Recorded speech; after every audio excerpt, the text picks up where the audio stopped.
The introduction of water charges is part of the process of repairing the state's finances. The government argues that by charging for some of the cost of providing water services, it can improve the appearance of its budget arithmetic, allowing it to borrow for investment and create the space for tax cuts and social welfare increases planned for Budget 2015.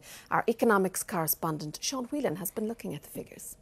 Thanks, Sharon. Water has to be paid for. Population growth, more industries and a creaking infrastructure means more investment is needed to keep the water flowing.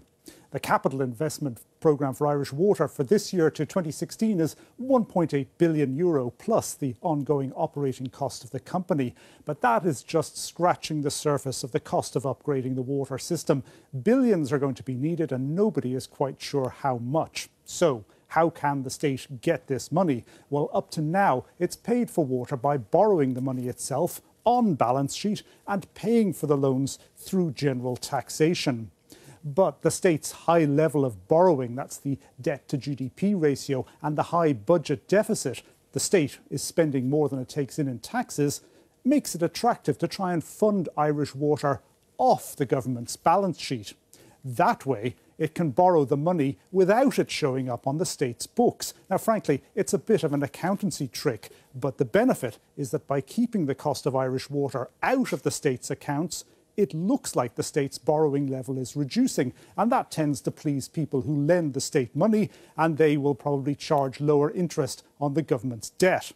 Now, to qualify as off-balance sheet, most of the costs have to be borne by charging customers rather than through paying from state taxes.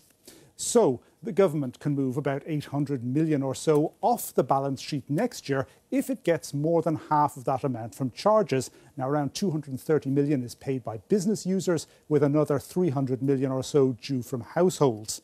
But the less it gets from the household sector, the closer the off-balance sheet structure comes to falling foul of EU rules and having to move that whole 800 million or so back onto the government's balance sheet, making the debt and deficit figures in the budget look worse, which is just what they don't want to do so soon after exiting the bailout.